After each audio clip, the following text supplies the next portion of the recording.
Welcome back, folks. It is another week. Here we go. I am so excited. It's Monday, so we are doing another interview, and I am very excited. From the moment I got to book this person, I knew it was going to be a great conversation, and he seemed to have so many interesting different aspects to him and what he was interested in. I just am so excited to welcome my guest, Daniel. How are you, sir? Oh, thank you. It's an absolute pleasure to be here, Ian, especially talk to you. Uh, Oh, very I'm kind. hoping that over this conversation, I can tell you a little bit about myself, a little bit about my history, and how all of those details will tie into my thesis tonight, which is you are amazing. Very kind. I'm excited to get to know you and get to talk a little bit more. We've only spoken a very little bit so far, but we kind of found each other on the internet and became fast friends. So I'm excited to see where this takes us, Daniel. You can I start? Can I start at the bakery, or do you have a place you would like to start? Absolutely. I can tell you a little bit about what I do for a living. Excellent. Uh, I am at a tourist-based business in Canada called Luscious Bakery in beautiful Sauble Beach, Ontario, on the shores of Lake Huron.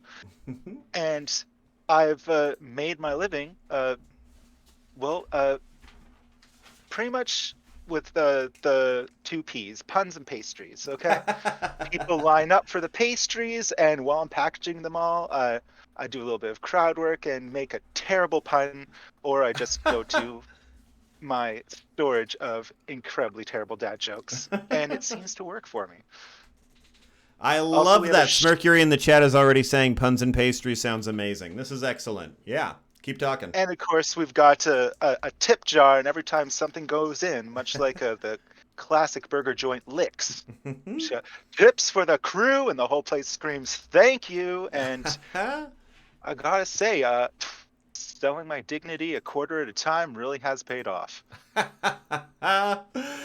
Oh, excellent. I am happy to hear that.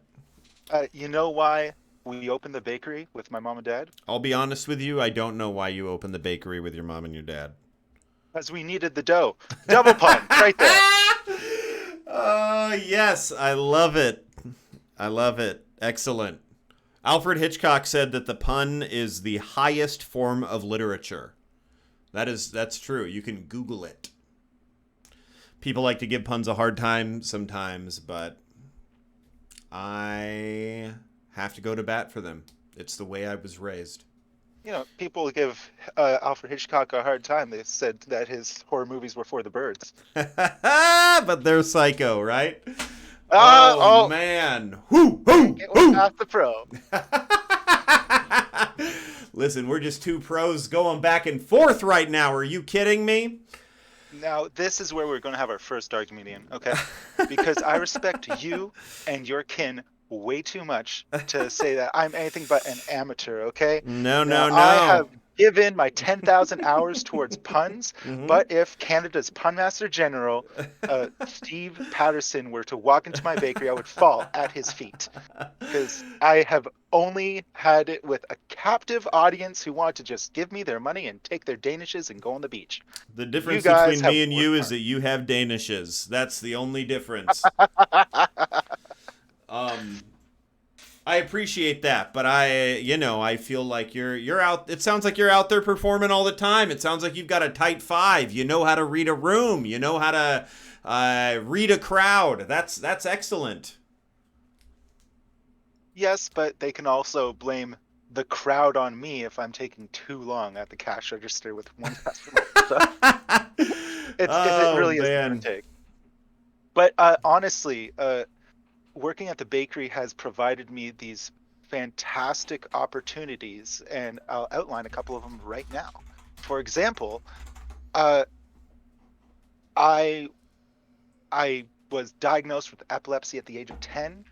but working in the bakery, I I got to meet a girl named Avery who was 10 years old, and I was thinking about getting brain surgery, and Avery told me about her experiences having had 17 brain surgeries all before the age of 8.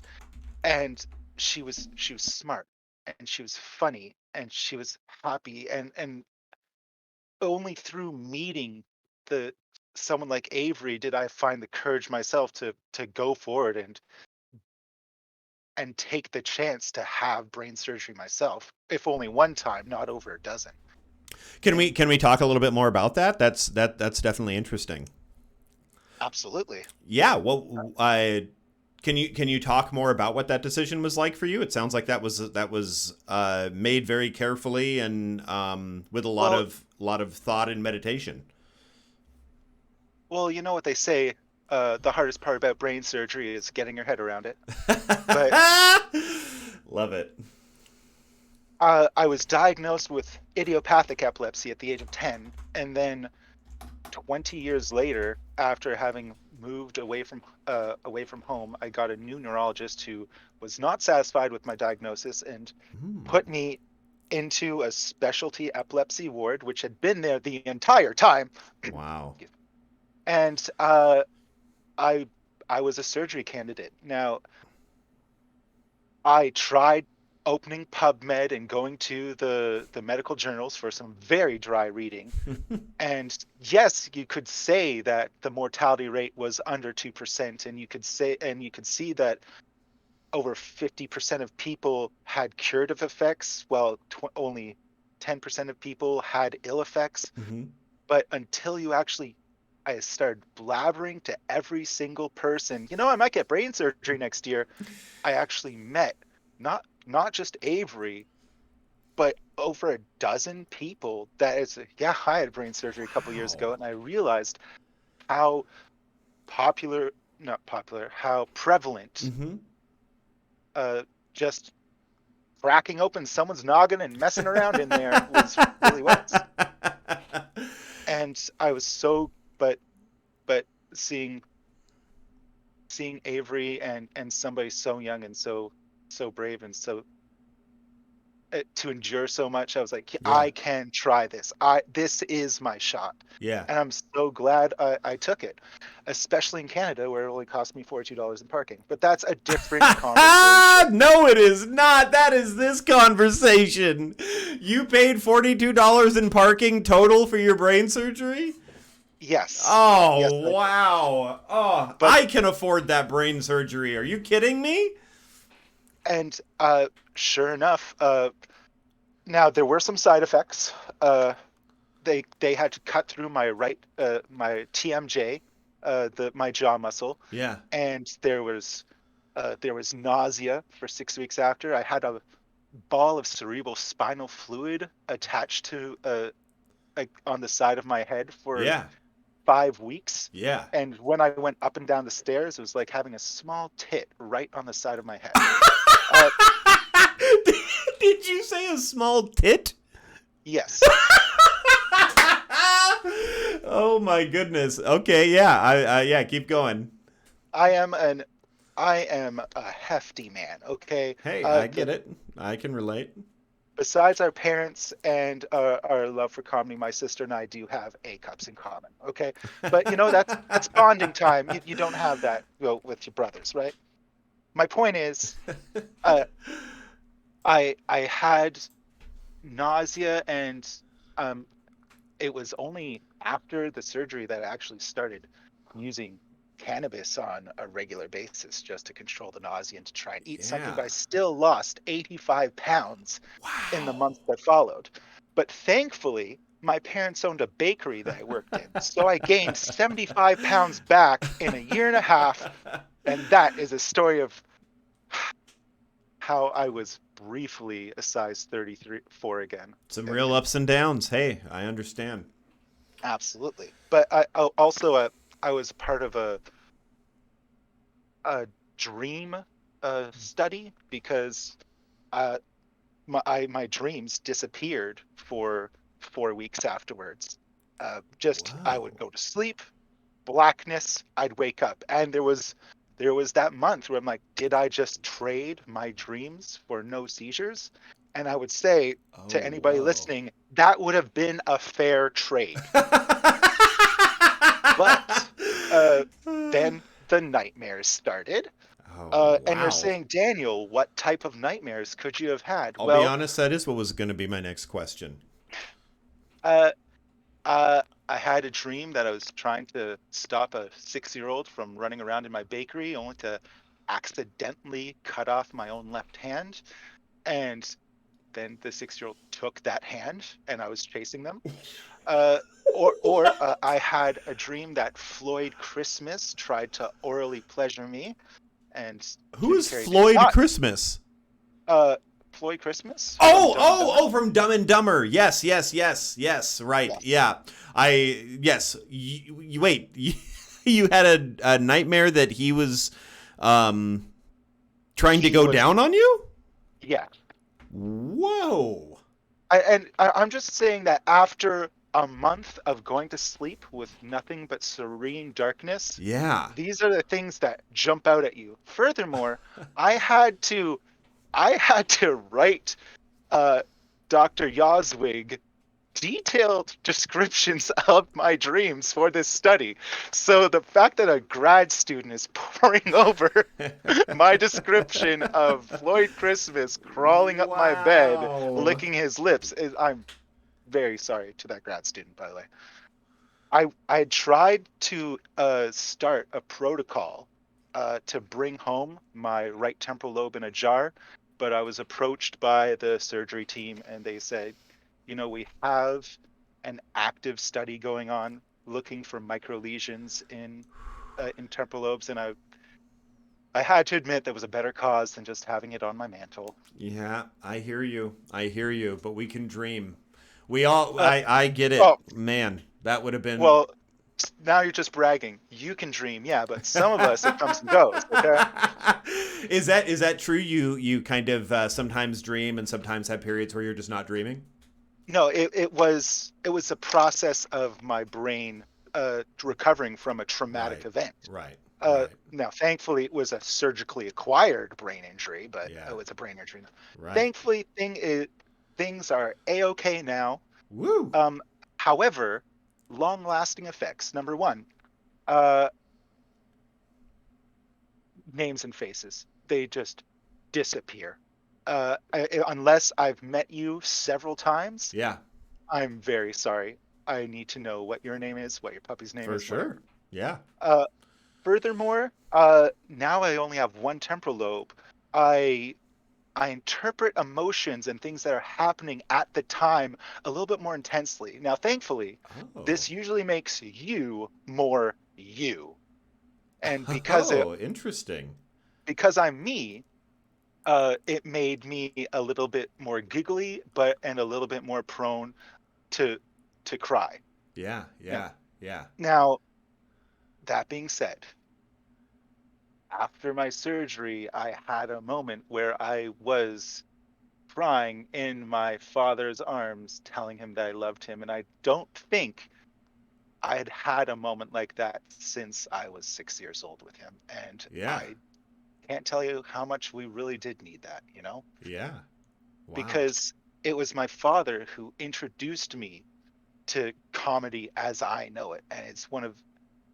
And I could see how when he started playing those Steve Martin records and those Monty Python albums to Yeah. try and distract his 11-year-old kid from the random seizures that would be happening, he informed so much of my taste. And Of course. Yeah. moving moving on to side effects now, yeah, I show me a European grocery store commercial at Christmas time, and I will need a box of Kleenex. Okay, it the other day I like to collect How many of meme these are you music. watching? That rules. I love that is such a specific reference and I don't know why I get it, but I totally do. Wow. Well Uh, done. The I like to collect meme music because I'm an old fogey. I like my MP3s. I like my Mm-hmm. playlists. And the other day, I downloaded the theme to Pokemon, the TV show. Yeah. And upon listening to it for the first time in 18 years, the the the phrase "You teach me and I'll teach you, Pokemon," I burst out crying. It can happen at the most random times, and thankfully, Yeah. my wife doesn't mind at all. Yeah. Oh no, an emotionally honest husband. Yeah, right? Yeah, fair enough. Yeah, it's almost like sometimes accessing emotions can feel like opening a drawer inside of a drawer inside of a drawer, and you've just got a great big filing cabinet fully ready to be like, this is how it makes me feel. Absolutely. And I mean, thankfully though, I mean these are all like hiccups along the way. Yeah. Also, with 6 months, or sorry, with 4 months of nausea and the weight loss, my stomach shrank back to its original size. So I stopped eating like a really stupid 20 something. And unfortunately, though, with the help of cannabis, I can still attend a buffet, but and of course, a nice sedentary lifestyle to, well, in between working two jobs, that is. Of course. Yeah, I'm also a support worker for the disabled. So Oh, whether I'm nice. behind the cash or helping somebody with a disability, Yeah. I'm always dealing with a shitty asshole of some sort. I do not know how to respond to that one. Wow. That's wild. We Um, have them in Canada too. so I also am new to cannabis, actually. I am. It's only over quarantine that I have taken it much at all. And yeah. Well, Mm-hmm. I've gone through phases myself. Mostly, I couldn't stand the harshness, dude. So I got myself a bong, and then my wife, Mm-hmm. 6 months later, bought me a rubber bong. And Ooh, now I've got stainless steel pieces. And long story short, nice. I can abuse my bong because, newsflash, epileptics tend to drop shit. And it was really funny when, after the surgery, so many things that I was like, this has to do with my epilepsy, I was sure would disappear. No, turns out I was epileptic and a klutz. So it, klutz is one of those words like, is that going to be okay to say in 10 years? Or are we going to find out that that was also used as a racial slur at some point? Yeah, that is. I'm a Google away from that answer, and I am. Yeah, I Oh, would be nervous to Google that on stream. What if I'm wrong? You well, know? I would be very nervous to Google things because when I joined uh, your new Discord server Yeah, today, yeah. I made the wonderful mistake of trying to Google what uh, crinkle shorts was, and immediately regretted it. Everybody, don't do that. Somebody please clip that. Nick has to see that. That is wow.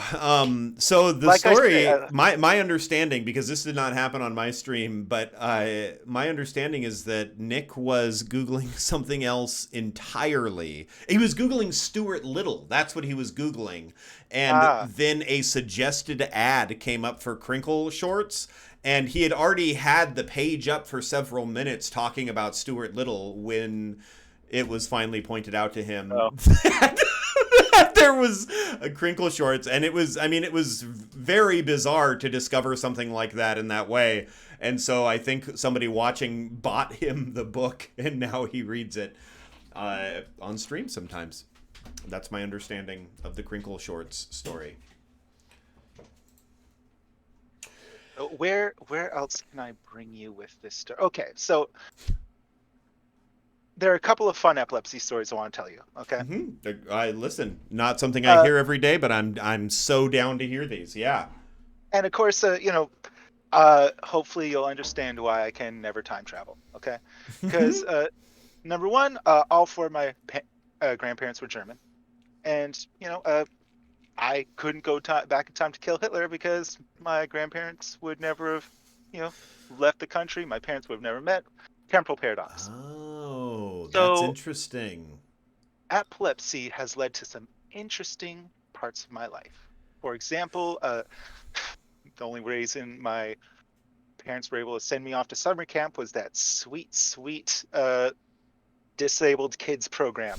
Thank you, Camp Maple Leaf. Now, Woo! if you don't know, Camp Maple Leaf isn't named because it's Canadian. It's named because a hot dog company in Canada funds it. So we were served hot dogs as one of our 3 meals a day every single day we were there. But hey, you gotta cut I on was costs some. not ready for this conversation. Every sentence you're saying is. This is wild, man. These are great stories. Okay, so you would at the camp you would have to eat a hot dog a day. Or you could always, uh, try and keep your dessert from yesterday to pawn off at somebody at lunch the next day for their lunch so that you could have a lunch option. Again, the Yes. barter system, much like prison, okay? Mm-hmm. Except hot Mm-hmm. dogs were not the currency value. That's right. That's right. Yeah, I hope not at Eh, least. Um, I I had an experience where I woke up blind one day after a seizure. I This is did not. before getting the surgery? Yes, I Got it. was 12 years old, and I was so young, so innocent. Yeah. I had no idea. My first question wasn't, "So I'll never be able to read a Playboy." My first question was like, "But I want to see Jurassic Park 3." Anyways, Is that true? but I think it had something to do with Jurassic Park, or That's the fact that excellent. I was That's 12 and it had excellent. nothing to do with girls Yeah, that's really very funny. nailed it home. Wow, And I love that. thankfully, over a period of 20 minutes, I got back my first a blurry black and white vision, and then finally colors came back. But it was to date the second most terrifying experience of my life. Yeah, And you're saying, but Daniel, what's the most terrifying experience? yeah, Well, when my daughter was 14 months old yeah. and 39 pounds, she managed to open the sliding glass door and escaped into the frost of February in only her booties and Oh my pull up. goodness. And I can tell you that that was the scariest 4 minutes of my life. And if my wife had found out, it would have been the last 4 minutes of my life. Um, Oh oh, man. oh, this is fun. Uh, when I was in the bakery, I'm 29 in this story. Uh, I was I had a lovely employee who was going to art class with her father, and I asked her to bring in whatever she produced, and she said, "Oh, we spent time painting a cow." And I was expecting like a lovely pastoral scene with maybe a Jersey chewing on some cud. Instead, she presented a bright purple cartoon cow on a fluorescent yellow background. And I had what can only describe as a laughing fit seizure that lasted 15 minutes, where I was in hysterics, and Yeah. they almost had to call 911. That's the fun thing about seizures. No two Whoa. are exactly alike. Some of them are convulsive, uh,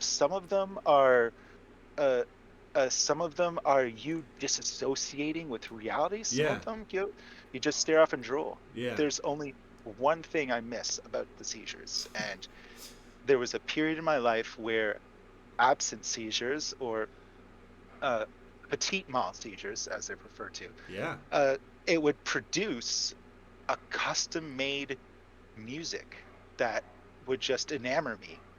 Now, obviously, these were probably just a side effect of the seizure, but to have music that spoke to your very soul, you could see how some people would skip their medications and embrace what their brain's malfunctioning was doing to them, despite the consequences. And Wow. been able in my time now. I try to reach out is still in the community, because if you have a happy ending, you need to advocate for the people who are still struggling. And I've had a couple of chats with teenagers who are like, "Hey, man, I know you might be tempted to skip your meds just so you can go to that party and drink. I'm telling you, it's not worth it.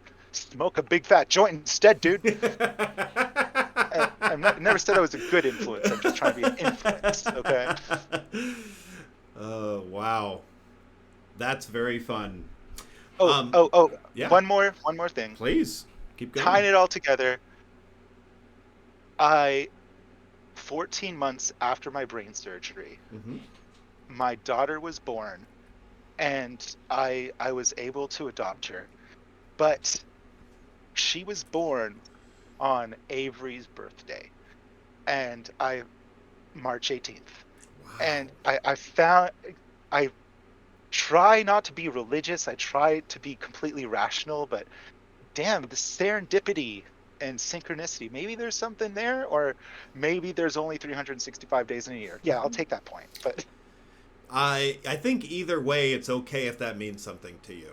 You know what I mean? I think that I understand what you're saying. It everyone kind of has their own feelings and thoughts about that. But if that means something to you, then that's kind of an excuse to think of Avery anytime. And whether you want to call that coincidence or not, that's awesome that it feels good to think about that.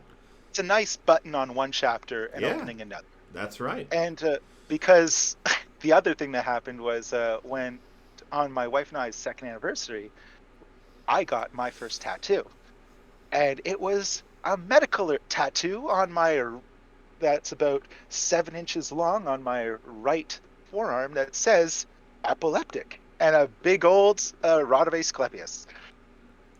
I Wow. still haven't found the funds to put a big old red X or maybe like a former up there, but it was a hell of a jinx. Former. Wow. What was it like getting that tattoo?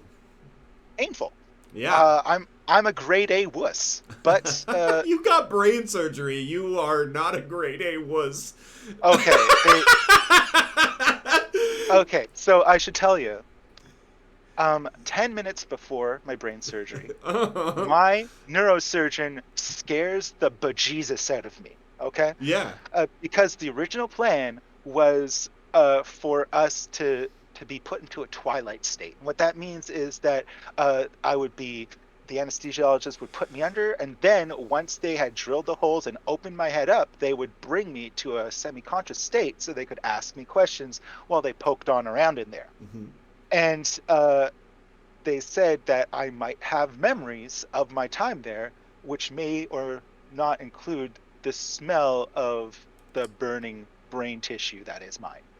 Uh, you don't have those in America, but we had Canadian Heritage Minutes that played all the time on TV. And one of them is famous for an open brain surgery, and somebody's like, "I smell burnt toast." And of course, I heard that a lot in grade eight. Anyways, but they say, Daniel, we don't think we're going to do the twilight state. We're pretty sure we know where your speech center is. And I just asked Dr. Parrott, is pretty sure a medical term? But they wheel me in to this room, and I realize everything is shining bright, is immaculate and clean. I was surrounded by $2 million worth of equipment and $25 million worth of student debt. And I just surrendered in the That is moment. a good line. Wow. I love that. Yeah, keep going. So, I and this was uh December 12th, Mm-hmm. 2016. Mm-hmm. So I had to wake up and they asked me, standard questions. So what is this? That is a pen. What is that? That's a clock. The time is 8:15. Yeah. Who's the president? Donald Trump? And they sighed and agreed. But uh and the first thing I did when I woke up was repropose to my wife, and she said yes. Oh, that's sweet.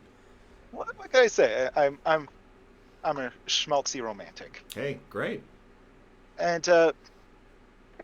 And then in mid-January, my wife had a pulmonary embolism and had to go into the hospital, then come home.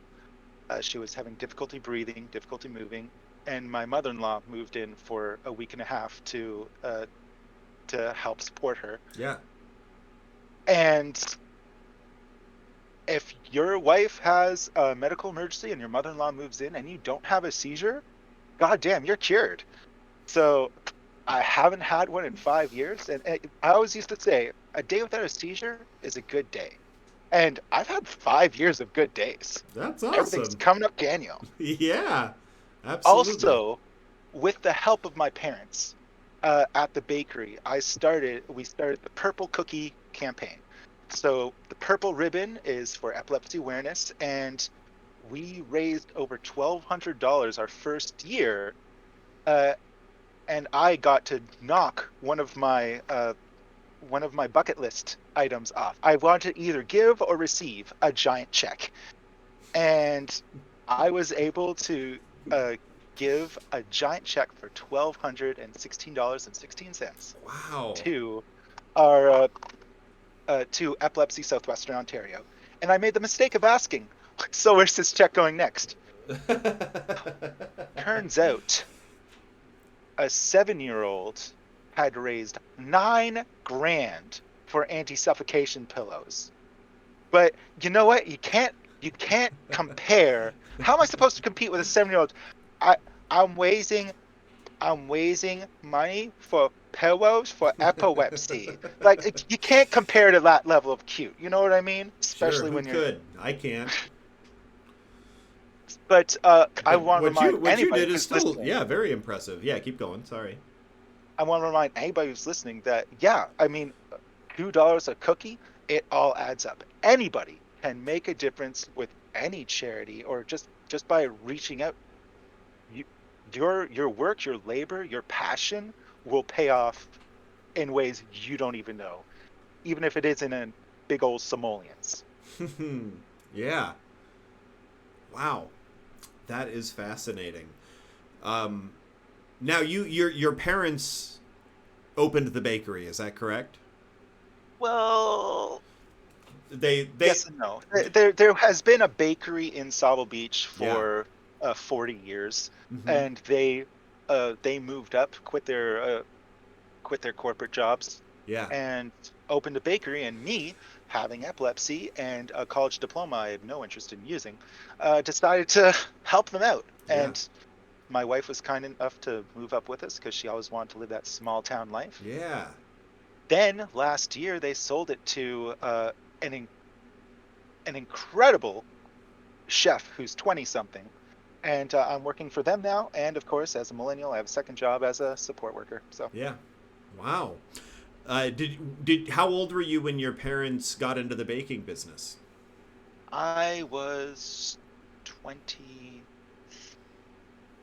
26. Okay, so you didn't grow up in a bakery, but it's a passion you found at that time. I would argue that I've had a passion for my mother's cooking since the day I was born, to be Hey, straight. fair But enough. Fair the enough. finding a way to get free food from my parents has always been a passion of mine. So them opening up a restaurant was very fortuitous. In fact, it was almost like a gas station diner, but there was there was an attached church that couldn't. And uh, To the long bakery? story.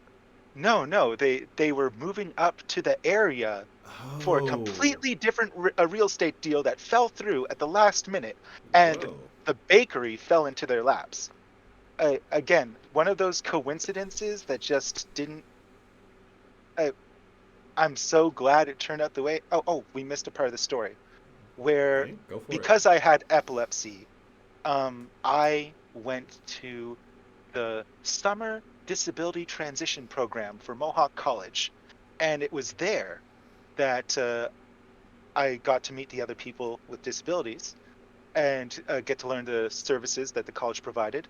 And I spot from across the room this beautiful blonde who's in a wheelchair. I walk over, I introduce myself. Turns out she has epilepsy and she broke her leg while playing baseball. So, of course, I start up with my epilepsy jokes. Be like, what do you call an epileptic in a garden? A seizure salad. What do you call an epileptic cow? A milkshake. What did they use epileptics for in India? Elephant vibrators. You know what I mean? I'm just giving it all I can. And she fucking hates me. But the brunette that is losing her shit right beside her, Yeah. that's my wife. Bam. Oh, And nice. it took me 3 years before I got smart enough to ask her out. But it all goes back to that first day being an epileptic student, trying to figure out how am I going to pass these courses while I'm actually paying for it, because high school was not as fun. Yeah. Um, so it's interesting how that serendipity, synchronicity happens, right? Are you saying that when you met your wife, you all were acquaintances, friends, but then you got to know each other a bit better and you know, got married? Uh, I'm saying that. Okay, well, I'll just tell you the real story. You don't have to. I Listen, you talk no about no. whatever you want, however you want. I'm not a. I'm just. Well, sometimes history doesn't need to be sanitized. You know what I mean? Fair enough. Uh, I was incredibly horny and incredibly stupid, and it took 3 years before I got this really weird idea. What if I treated women like people? No, better than that, like a friend first. Oh my God, what if I tried to have a serious relationship with one of my female friends who I already liked? The light went off, and I'm like, oh my gosh, I'm going to ask Jennifer out on a date. Yeah. And 3 months later, that girl in the wheelchair, who was only in a wheelchair for about 6 weeks, Yeah. took her own life. And I went from a horny college dude to what if I was there to try and support my friend while she grieves? And that switch in our relationship went from maybe horny college age Daniel learned how to be a good person through that tragedy, you know? Sure. And after that, yeah, I took the words of a wise man. If you like it, you better put a ring on it. Oh wow, I got to meet that wise man. Um, I that's very interesting. How do you think your wife would tell the story of you two meeting? Are there any differences? This guy walks up to um my friend, starts telling epileptic jokes, and then epilepsy she jokes. also includes the detail that uh I tried to open the door for her friend, and she told me to get the fuck out of her way and tried to open the door with the wheelchair on one hand and the door on the other hand by herself.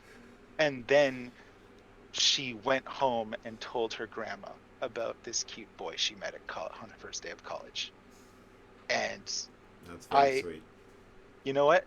That that's the best. That's the best recommendation you can get. You know, she went home to talk to her grandma about me. Come on, man. Hey, yeah, fair enough. Good enough for grandma.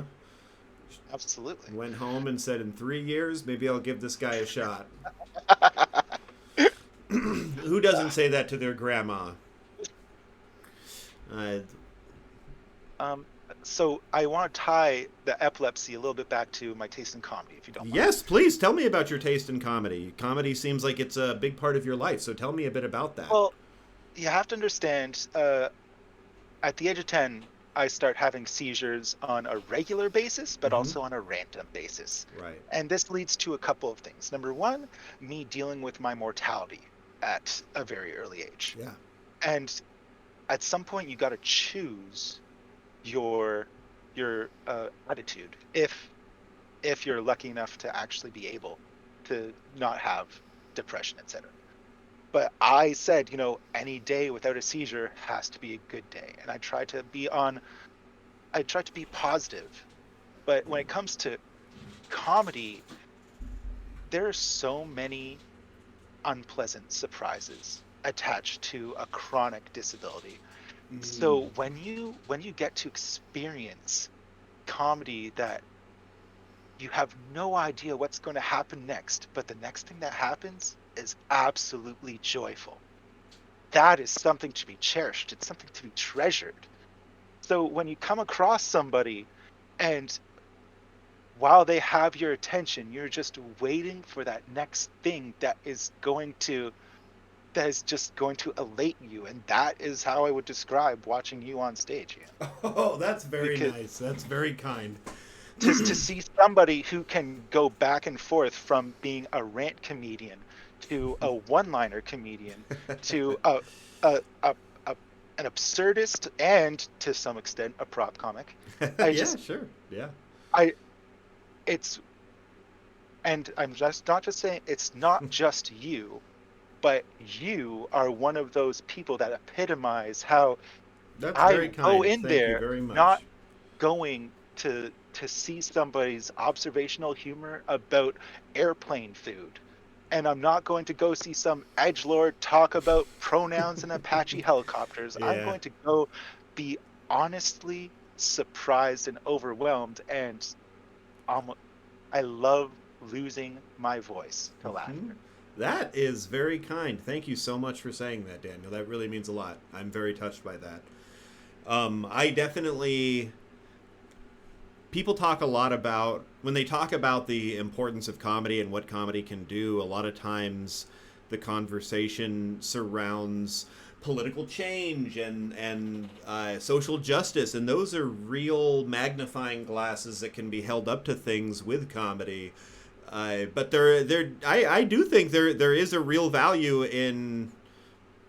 I can't believe I don't normally speak like this on stream, Daniel, but I do believe that for me that's where comedy shines the brightest in my life, is how it can kind of bring people together, and how that shared experience of laughing, even if one person is making you laugh, two people are laughing, and uh,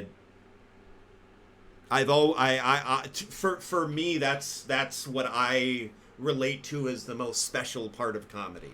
So I feel like you're a kindred spirit, and I appreciate you saying those kind things. Because Um, I know that being able to, I also used it as an empowering thing. One of the reasons I had so many epilepsy jokes, well, it was easy to to be off-putting to the bully when I say, "Hey, what do you do when you find a epileptic in a bathtub? You just scream at them, get some laundry in the detergent." You know, and that takes the power away. yeah, And yeah, yeah. I, I shouldn't make those jokes though, because I had a friend who died in a bathtub. He choked on a sock. It's fun. I And mean, yeah, I think that's excellent. I feel like uh, a lot of comedy is kind of pulling the rug out from under when someone wouldn't expect it, and when you're talking about something serious like grief or death or any kind of struggle, is very serious situations. When I go to the DMV, if I'm not in a horrible mood, I am laughing the entire time, because mm, everything feels insane when things are supposed to be that unfunny. I just like I'm there, and the way somebody is tapping their foot starts making me laugh. I don't know. Maybe I'm bizarre, but even when it's the most unfunny situations can often be growing place for great comedy. So it seems like you do really great. Um, Especially since there's also the beauty in the subjectivity of humor. And when you find someone else who loves the same weird bit that you both saw on YouTube 12 years ago, those connections can last a lifetime. yeah. Uh, there, especially if you're talking about the Canadian comedy scene, where uh, people flare out and then they either move away to the UK or they move away to the US. When you can tell, there was a 2011 sketch group called Picnic Face, and we, uh, I still have chit chats with a couple of other people who knew Picnic Face and who followed some of the members, but and sketch groups really they hold a dear place in my heart because they come together and they create these beautiful joke worlds that you can live in for just a moment, but when they break up, it's bittersweet that the best, most intelligent writers need to move on and not stay in the same sketch group in college for 20 years. But I but But the things they created when they were that particular group are very special. yes, Right. for example, there was another sketch group called the Raisin Gang, Yeah. uh, out of Ryerson University, and they did a a sketch called "Fuck the Manatees," about a daytime talk show host who believes that every major conspiracy has been done by the manatees. And I guess you have to have written a school project in grade 5 about the difference between manatees and dugongs to really nail down how fucking funny manatees doing 9/11 was. Oh my god. Yeah, yeah, yeah, absolutely. For me, that sketch group when I was coming up was Derek Comedy, which Oh, goodness. yeah, they were. I mean, they were just unbelievable. DC Pearson, Dominic Dierks, Donald Glover. They had a couple other people that would regularly contribute, but those I think were the main three performers. And Uh, yeah, the Mad Hatter sketch was my favorite of theirs. yeah, yeah, absolutely. That's And excellent. so there was a time where the YouTube algorithm found what you wanted and then gave it to you, Yeah, as opposed to like yeah. woke Pepsi now for you. Yeah. It's but and of course, I guess since we're talking about the YouTube algorithm, I should say my hero is 5 years younger than me. I've yet to find somebody that can make me laugh like Bo Burnham, and unfortunately, uh, now director Bo Burnham or composer Bo Burnham, or Yeah. I I I find I've always been I've always been of the mind, if it makes me laugh, I don't care. So when you find out about people who look down on, oh, that comedian uses a guitar on set, I'm Right, like, right, right. Yeah. what a hack. Right. I have seen every Gallagher special. I have. I really have. I did my research. What am I going to do? Pretend like you can't call me a prop comic? I'm at least going to do my research, Daniel. Um, There. I like listen. I legitimately, I was talking with I'm sure he would find it funny that I'm bringing up this anecdote. My friend Tommy McNamara was just visiting, and he said he was going to Vegas, and we were talking about how much we want to see Carrot Top's act because that man has been going for decades. That Yes. man is constantly updating his act, and however you feel about it, I am always impressed at watching someone that is that good at what they do. You know what I mean? Absolutely. And He yeah. keeps his act newer than his face, and that's saying a lot. Wow. Oh man. We have a question from Smircury. I think Smircury is wondering what Picnic Face has been up to. Do you know if we wanted to see Picnic Face or any of the members of Picnic Face, how would we find them? Actually. Okay, so unfortunately, they had two of the members uh, had a great podcast called My Gorgeous Son, and uh, that now became defunct. And I I can honestly say you could probably find Mark Little doing some improv at Comedy Bar. Oh, actually, no, Rat's Nest. Sunday nights at 8 p.m. at Toronto Comedy Bar. You can find Mark Little with his Rat's Nest show. It's just like like Dragon's Den and Shark Tank, except not legally close enough to constitute any legal action. Oh, I love And, that. and Bill Wood became a counselor, and Evany Rosen, you can find her, became a showrunner for New Eden, which you can find on Crave. uh, yeah, that's the beautiful thing about the members. They come together and then they break apart and disappear, much like the Distractions, which my dad and I used to watch on YouTube with Levi McDougall, I who's love now. Levi McDougall. Are you serious? I'm Tell me serious. everything. Tell me everything. Levi McDougall was the first comedian that I found on my own that I just absolutely fell in love with. Oh, I would steal his bits from his Comedy Now special and try telling the jokes in the basement of the church. And just I lived nowhere near a subway, but I would tell people that I would go to the subway station, wait for the subway driver to look out the window, and then make eye contact with him, reach out my hand, and say, "Father."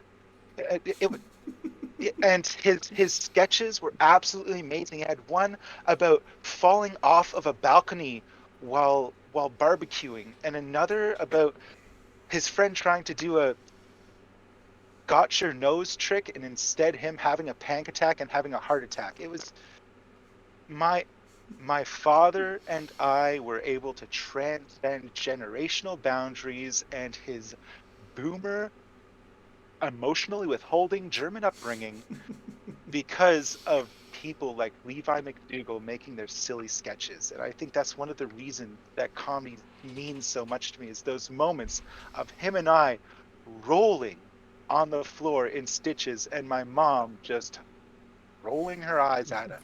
It was That's I awesome. I I love only that. have him What to else thank for is that. there? That's excellent. Well,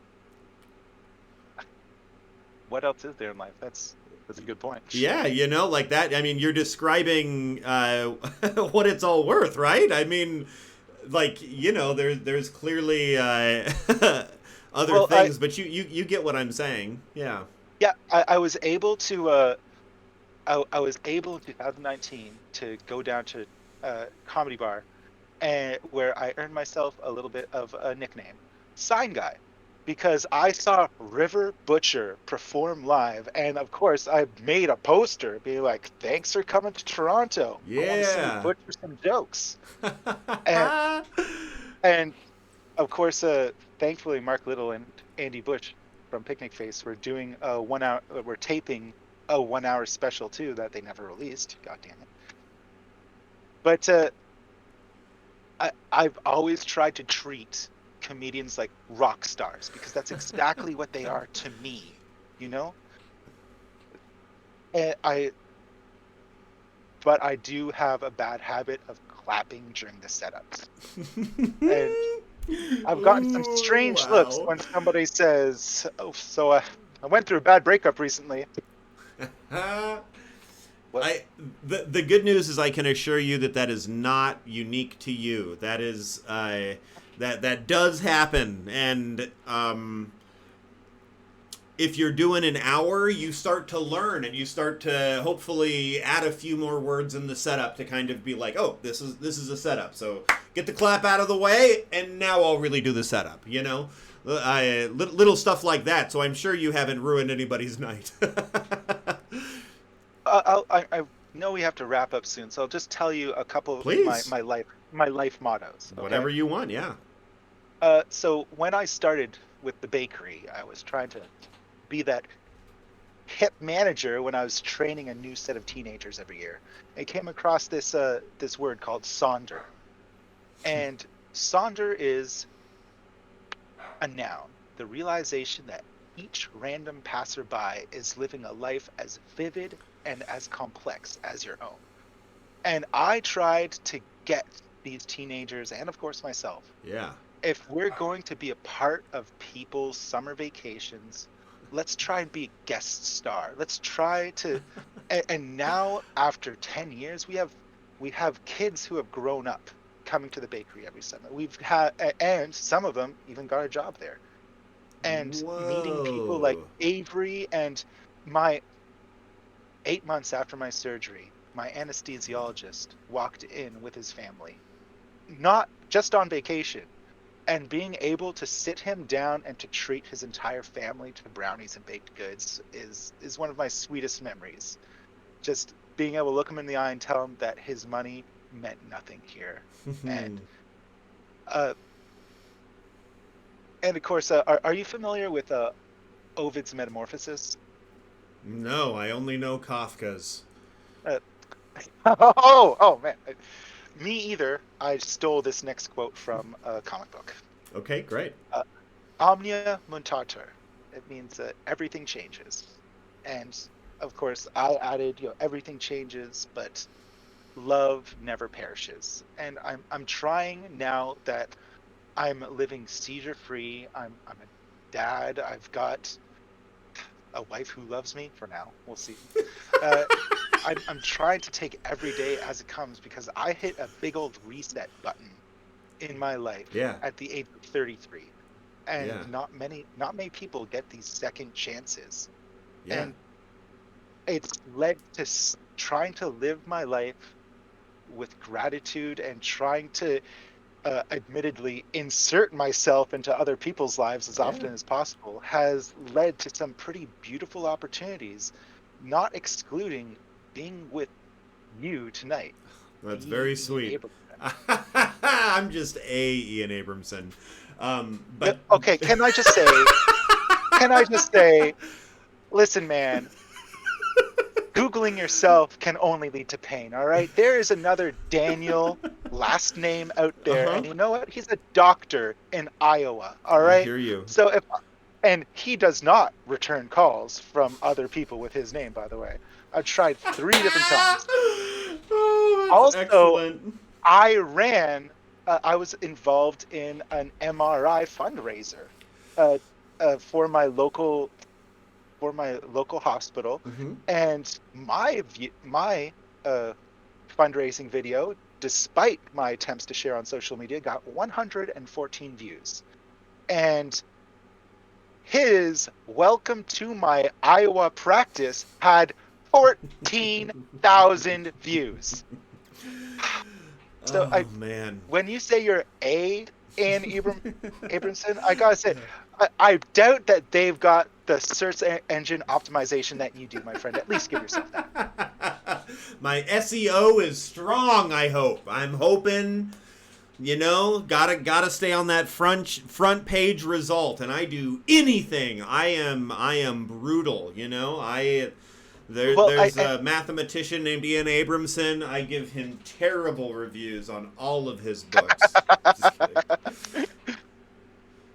I gotta say, if we're trying to, if I'm trying to browbeat you into giving yourself credit, I know I can't I'm be the not first trying to be person too to humble. bring I'm this just up. trying to I appreciated you were being so unbelievably kind, and I'm not trying. I'm proud of the things I've gotten to do, my friend. But Well, also, I've, I I've try to just got so remember. much proof in front of me. Like, for example, purgatory. Like, who in their right mind would set up a situation where they take away the whole audience, the whole audience response to perform their set to silence, only for the rest of the comedy world to follow suit 12 months later? It Thank you only very the much. people who push the form and challenge themselves and must have a masochistic streak they need to seek therapy for will be able to break through to this new stuff. That you are very kind, and as you said, the word was Sonder. Is that correct? That is right. Yes. Um, what I take away from that is that I need to make sure to remember that every other Ian Abramson out there has just an interesting life as I do, just as much a complex life, which is why I like talking. You and I just crossed paths randomly on the internet, and it's so excellent that I'm getting to talk to you, and I'm enjoying that. Like that. There's So you've heard of, yeah, I mean, you're a fan of Levi McDougall. big Is time. there any chance that you've connected with Daniel O'Brien? Daniel O'Brien. Because Does he go by Dan Daniel O'Brien? Dan O'Brien, uh, Maybe. That formerly sounds of familiar. Cracked, formerly of Cracked. Oh, He's that's how I know Dan a O'Brien. staff writer for Last Week Tonight, I believe, or sorry, last, yeah. And I'm just saying that if you can get him on stream to chat about Teddy Roosevelt, I'm sure that you guys would go back and forth and have a grand old time. All right, I will look into it. That is a great, great, great suggestion. I Or deeply maybe you appreciate could that. go on his podcast with Soren Bowie. Quick question. Hey, absolutely. Any podcast that's Daniel approved, I will happily do. You are my Canadian ambassador, and anywhere you say to go is where I'm going, Daniel. Well, then I have to go straight to the top, man, because you're already Cana- on your way. Canadians know how special Canadian comedy is, but not everybody in America fully realizes how Schitt's Creek didn't just come out of nowhere. That's like part of there's always amazing comedy. So many sketch groups that I didn't grow up in Canada, so I'm not super familiar with. But if you just Well, do a little taste, yeah, if you wanted to get familiar with please. the Canadian sketch groups, I would recommend the podcast Best of Friends. They interviewed about well over 100 sketch groups and had them perform their bits, or not skits, Yeah, but sketches, right. on their podcast, which is free to access for anyone at Best of Oh, Friends. that's excellent. That is excellent. And to, Yeah, keep going. Go for it. I know how subjective comedy can be, and it's gone. Moving on. All good. You're good. I did mention the missing temporal lobe, right? And that happens to me all the time, and I don't have that excuse. So you're good to go. Don't even worry about it. I Levi McDougall, I remember he had this YouTube video where he talks about the worst set he ever had, and the story starts off like it's gonna be a good set, and then just continues to get better and better, and then at the end he's just like, and that's the worst set I ever had, and it ends with like applause and him getting into a limo and all this stuff. But I just remember thinking he threaded the needle of making me anticipate the turn the entire video. And there's something really special about watching somebody get really good at that particular social thing that happens. I just love that. Levi wrote for Conan for years. He's absolutely excellent. Well, I would love a recommendation from you, because, again, it was happenstance of YouTube that I discovered Bo Burnham, and it's mostly through location that and the comics I love putting up podcasts, that person living in a rural community like me can enjoy comedy, and thank God for incredibly charming Twitch streams like yourselves. But if you can, I mean, I love people that do just set up punchline stuff, but I Yeah. love I rant comedians, people like Pete Holmes or Brian Regan, those noisy Yeah. sound buffoons that just bring so much. If you have somebody that I should keep an eye out for or support, like, I don't know, Baba Luba, uh, uh, Luba Magnus's new album that you can find on Howl and Roar or Yeah. Bandcamp that just came out. By all means, it's not name dropping; it's giving a shout out, right? Sure, yeah. You want comedy suggestions? I would love There's because a sketch group in LA right now called No That's Okay that are doing such great. They all have very different vibes. And like one of them is coming at it from a musical background, one of them kind of has a clowning background. They all are bringing something very different, and they're making these very simple social media videos, but they're really good. And that group is called No That's Okay. Natalie Palamides, I think if you aren't familiar with Natalie Palamides, then get familiar with Natalie Palamides immediately, because Natalie Palamides is just doing so much amazing. She has an hour-long show where she plays an egg and she lays a bunch of eggs. She has a Netflix special called Nate. huh, If you haven't seen it, then but it's very. She plays a character, and it's just really creative. Tonight I'm gonna go see a guy named Blake Rozier do a character show in Los Angeles. He's excellent. If you those are all people that I think like, oh, you'll see a lot of them. well, Yeah, I've got a couple of things left on my bucket list now yeah, yeah. because apparently I've got a whole life to live now. Jesus, but I want to get to the Big Apple, and hopefully I get to see Eric Fuhrer perform one of his puppet shows, Oh, or nice. the Brendan Lee Mulligan. Yeah. Those characters welcome, I believe Mm-hmm. it's called. Mm-hmm. And of course, if I'm in town, I might as well see an honest to God roast battle. Yeah. But If you're in Los Angeles, definitely hit me up. Yeah. oh, trust Let's. me, Yeah. We Los will. Angeles also on the bucket list. When you're I here, I'll might. have you on live, and we'll see some comedy together. Oh, trust me, I'll bring the Roscoe's chicken and waffles. Okay. Oh, great! Excellent, excellent. Um, this has been absolutely so great to talk to you, Daniel. I really appreciate you hopping in and just being so open with your life and everything that you had to share. It's been a genuine pleasure talking to you. Thank you for being able to put up with me talking about myself this entire time, and I just really appreciate. And again, I'm trying to be sincere here. Hmm. I really appreciate getting a chance to share a couple minutes with somebody who creates art that leaves me aghast and awe-inspired. Okay. That's I, very, very kind. I'm glad that we got to come together and make each other laugh. That was a true pleasure for me. So thank you for coming on, and yeah, I you clearly have comedy chops from working behind the counter and getting people that are frustrated to be less frustrated. And if comedy can do anything, that's the kind of nudging in a better direction that comedy can do, right?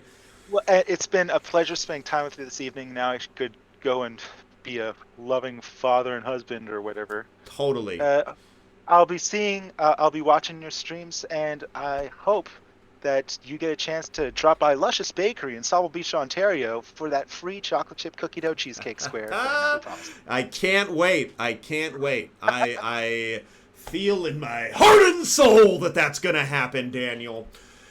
Okay, I thank you so much for joining us. I'm going to raid the Board Castle, who are a group of people doing some very interesting and fun comedy every week. It kind of has like a talk show sleepover vibe, and I Ooh. adore it. You will too. So definitely stay tuned and join in.